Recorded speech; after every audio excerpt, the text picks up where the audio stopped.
pero opino que la batalla cultural es un invento de Milei en sociedad con Axel Kaiser, implementándolo como un artículo de su programa político, como si fuera una novedad, cuando la cultura, la constitución y las leyes tienen incluido históricamente y en las costumbres de la sociedad.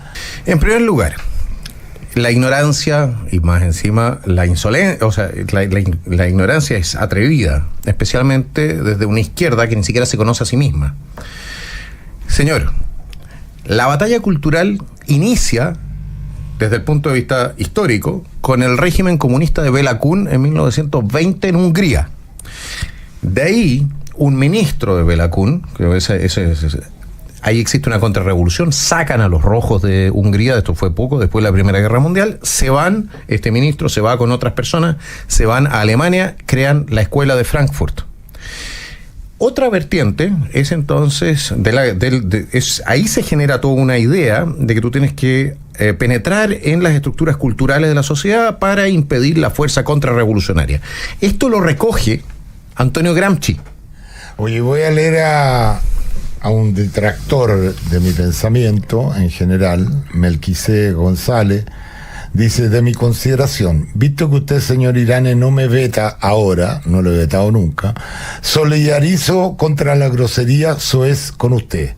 Pero opino que la batalla cultural es un invento de Milei en sociedad con Axel Kaiser, implementándolo como un artículo de su programa político, como si fuera una novedad, cuando la cultura, la constitución y las leyes tienen incluido históricamente y en las costumbres de la sociedad. Oportunismo puro de estos falsos defensores de la libertad, bautizándose como nacional libertario. Chilenos rechazan la grosería vulgar, discutiendo en las reuniones de padres y apoderados y en las reuniones de la Junta de Vecinos. Chao batalla cultural como actuación política. Atentamente, Melquisede González Barra. Déjame responder, por favor. Sí. En primer lugar, la ignorancia y más encima la insolencia, o sea, la ignorancia es atrevida, especialmente desde una izquierda que ni siquiera se conoce a sí misma. Señor, la batalla cultural inicia, desde el punto de vista histórico, con el régimen comunista de Béla Kun en 1920 en Hungría. De ahí, un ministro de Béla Kun, ahí existe una contrarrevolución, sacan a los rojos de Hungría, esto fue poco, después de la Primera Guerra Mundial, se van, este ministro se va con otras personas, se van a Alemania, crean la escuela de Frankfurt. Otra vertiente es entonces, ahí se genera toda una idea de que tú tienes que penetrar en las estructuras culturales de la sociedad para impedir la fuerza contrarrevolucionaria. Esto lo recoge Antonio Gramsci en sus cuadernos desde la cárcel. Antonio Gramsci, un comunista italiano, así es, que encarcelado por Mussolini, que también había sido como socialista y secretario general del Partido Socialista Italiano, bueno, escribe entonces respecto de cómo derrotar a la contrarrevolución, a las fuerzas contrarrevolucionarias, sin tener que pasar necesariamente por el elemento armado primero, es decir, debilitarlos, destruir su capacidad de reacción ante la ofensiva marxista. Y lo primero que plantea, y lo plantean sobre la base de los escritos de Engels, que por ejemplo ya había escrito sobre la familia y de otras instituciones que había que destruir para avanzar hacia el sistema comunista, y lo plantea porque entiende que forzar solamente desde el punto de vista armado la revolución a las sociedades es algo que normalmente va a terminar en derrota. Esa es la batalla cultural que empezó hace 100 años atrás, y lo que nosotros estamos haciendo recién ahora es responderles. Nos demoramos 100 años en responderle. Esto no lo inventó Milei, esto no lo inventó Axel Kaiser, esto no lo inventó ninguno de ellos. Y hay muchos que han ido identificando esto a lo largo del tiempo. Lo han identificado a lo largo del tiempo como pensadores como von Hayek en su Camino de Servidumbre y otros. Y esta batalla cultural también la dio, ojo, la dieron los nazis desde la izquierda.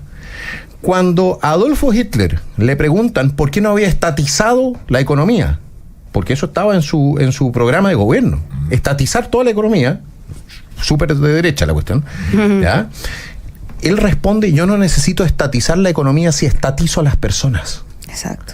Y lo que ha hecho la izquierda en todos lados, después del colapso del muro de Berlín, primero destruyendo la familia, todo el tema, ha sido estatizar a las personas. Así que ojo con venir a decir que aquí la guerra cultural la inventamos nosotros, pues nosotros solamente la estamos nombrando y estamos pasando a la contraofensiva. Oye, y la vamos a ganar. Aquí hay algo que yo creo que es bien importante entender. Efectivamente, hace muchos años se llega a la concepción más firme de que las guerras no simplemente se ganan por las armas, por la vía armada. Y que había algo que es mucho más, digamos, superior o más profundo, que tiene que ver con la destrucción de la moral del individuo, de las sociedades libres. Y cómo finalmente, y por eso es que se denomina batalla cultural, se va destruyendo todo lo que era moral, éticamente, socialmente aceptable. Uh-huh. Eso no tiene que ver con Milei, ni con los señores Kaiser, ni con el señor Irane, ni la señora Flores. Tiene que ver con que efectivamente en otros lugares de nuestro planeta se le ocurre a individuos. Lo que fue haciendo finalmente la izquierda no solamente en Chile, sino que en el mundo, fue replicar estos modelos. A ver, en Chile no es que a la izquierda chilena se le ocurrió hacer todo lo que ha estado haciendo por décadas. No. Esto viene principalmente desde Europa. Y no solamente con el modelo de Estados Unidos, y no solamente con el modelo, parte en Europa, se mueve a Estados Unidos y se va replicando en ciertos lugares, incluso como Chile. Y este modelo de las fundaciones y todo lo que ya sabemos que también fue traído desde España por un señor que hoy día incluso está, entiendo que enfrentando varias situaciones de violación, abuso sexual y delito. Este señor que se decía como Íñigo autora, Errejón. No como víctima. Claro, como autor, sí, precisamente. No solamente trae este modelo de las fundaciones, de cómo sobrevivir, de cómo robarle la plata suya, señora, señor, para que cuando no están en el poder tengan cómo hacer política y vivir ellos también, sino que todas estas cosas que son más profundas, porque esta ha sido como una guerra fría muy solapada. Es una batalla muy solapada que no vemos, porque nos sacan una bazuca, no. Porque esto tiene que ver con algo, insisto, que va mucho más allá, que es a la moral misma de lo que a nosotros nos puede parecer aceptable, respetable, y si van socavando eso... Con ideas parasitarias, como lo describe Axel en su libro. Eso es.